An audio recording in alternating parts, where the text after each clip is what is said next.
Halo semuanya, pada video kali ini kita akan membahas sistem prediksi kelulusan mahasiswa menggunakan bahasa Python untuk memenuhi tugas mata kuliah kecerdasan buatan semester 4. Yuk, mari kita bahas. Sebelum kita masuk ke aplikasinya, di sini kita bahas dulu dari latar belakang. Latar belakang, kelulusan tepat waktu merupakan salah satu indikator penting dalam menilai kualitas suatu perguruan tinggi. Selain berpengaruh terhadap akreditasi kampus, kelulusan tepat waktu juga memberikan keuntungan bagi mahasiswa karena dapat menghemat biaya pendidikan dan lebih cepat memasuki dunia kerja. Oleh karena itu, diperlukan suatu metode yang dapat membantu memprediksi kelulusan mahasiswa, salah satunya adalah metode decision tree.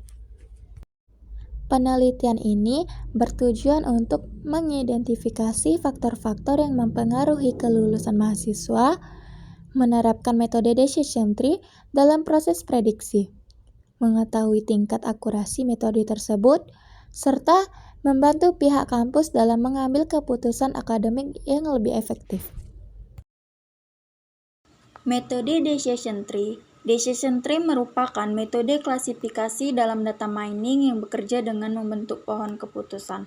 Metode ini menggunakan data akademik mahasiswa sebagai dasar pengambilan keputusan dan menghasilkan aturan-aturan yang mudah dipahami.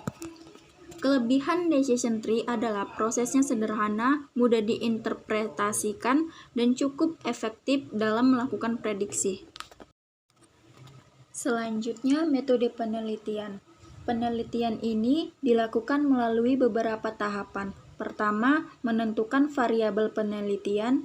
Kedua, mengumpulkan data akademik mahasiswa. Ketiga, melakukan processing atau pembersihan data. Selanjutnya, menerapkan algoritma decision tree, melakukan pengujian dan evaluasi, lalu menganalisis hasil prediksi yang diperoleh. Dalam penelitian ini digunakan dua jenis dataset, yaitu data latih dan data uji. Data latih digunakan untuk membentuk model decision tree dengan atribut seperti IPK, semester, dan status kelulusan. Sedangkan data uji digunakan untuk menguji model yang telah dibuat dengan atribut nama, NIM, program studi, IPK, dan status kelulusan. Sistem bekerja dengan menerima input berupa data mahasiswa, khususnya nilai IPK dan jumlah SKS. Kemudian, sistem memproses data tersebut menggunakan aturan yang telah ditentukan. Aturan yang digunakan yaitu, jika IPK minimal 3,0 dan SKS minimal 144, maka mahasiswa diprediksi lulus tepat waktu. Jika IPK minimal 2,5, maka mahasiswa diprediksi lulus tetapi terlambat. Jika IPK di bawah 2,5, maka mahasiswa diprediksi belum lulus. Hasil pengujian menunjukkan bahwa mahasiswa dengan IPK tinggi dan jumlah SKS yang mencukupi cenderung lulus tepat waktu. Mahasiswa dengan IPK sedang cenderung lulus, namun mengalami keterlambatan. Sedangkan mahasiswa dengan IPK rendah berisiko belum lulus. Kelebihan metode decision tree adalah mudah dipahami dan cepat dalam melakukan klasifikasi data. Namun, metode ini memiliki kekurangan, yaitu berpotensi mengalami overfitting dan sangat bergantung pada kualitas data yang digunakan. Berdasarkan penelitian yang telah dilakukan, dapat disimpulkan bahwa metode decision tree dapat digunakan untuk memprediksi kelulusan mahasiswa dengan cukup baik. Faktor yang paling berpengaruh terhadap kelulusan adalah IPK, jumlah SKS, nilai akademik, dan tingkat kehadiran. Hasil prediksi ini dapat membantu pihak kampus dalam memberikan bimbingan lebih awal pada mahasiswa yang berisiko mengalami keterlambatan kelulusan. Sekian presentasi dari kami. Terima kasih atas perhatiannya. Wassalamualaikum warahmatullahi wabarakatuh. Pada bagian awal, program mengimpor library custom Kinter untuk membuat tampilan aplikasi dan message box untuk menampilkan pesan kesalahan.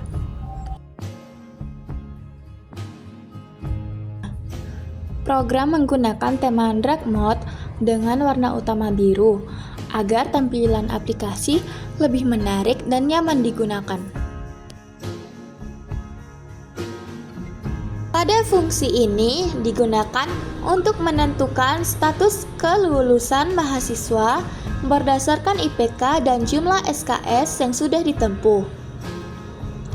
Jika IPK 3,0 ke atas dan SKS minimal 144, maka hasilnya lulus tepat waktu. Jika IPK 2,5 ke atas dan SKS minimal 120, maka hasilnya lulus tetapi kemungkinan sedikit terlambat. Sedangkan jika IPK masih di bawah 2,5 atau SKS belum mencapai 120, maka hasilnya belum lulus. Saat tombol cek kelulusan ditekan, program akan mengambil data nama, NIM, IPK, dan SKS yang diinput pengguna, lalu menjalankan proses prediksi dan menampilkan hasilnya. Program juga memeriksa apakah IPK dan SKS diisi dengan angka. Jika tidak, akan muncul pesan error agar pengguna memperbaiki inputnya.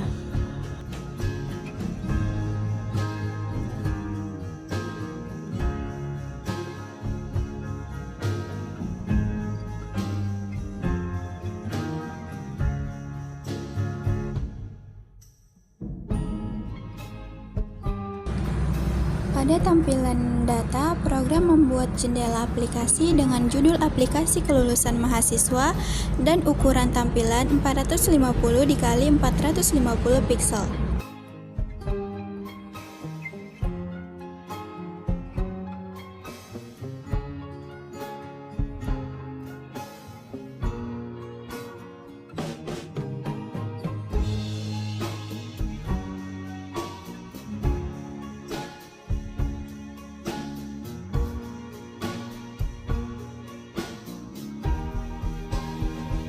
Pada data ini, pengguna mengisi data nama, NIM, IPK, dan total SKS sebagai data yang akan diproses oleh sistem.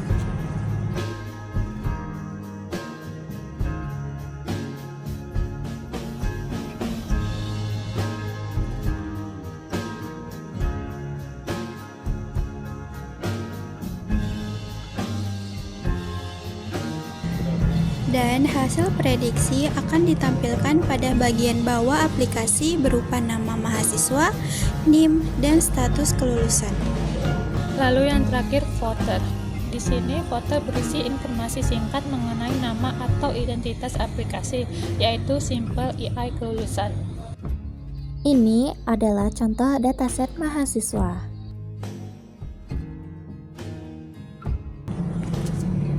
Bagian HTML digunakan untuk membuat struktur tampilan aplikasi seperti judul, form input, tombol, area hasil prediksi, dan footer. Bagian CSS digunakan untuk mengatur tampilan aplikasi, mulai dari warna, latar belakang, ukuran form, warna tombol, hingga tata letak agar terlihat rapi dan modern. Pada bagian ini, pengguna diminta mengisi data berupa nama, NIM, IPK, dan total SKS yang akan digunakan dalam proses prediksi kelulusan. Lalu fungsi cek kelulusan. Fungsi ini akan mengambil data yang dimasukkan pengguna, kemudian memanggil fungsi prediksi untuk menentukan status kelulusan mahasiswa. Jika sudah selesai semua, mari kita jalankan atau kita runningkan. Di sini sudah muncul hasil atau output yang kita inginkan. Mari kita input dari nama,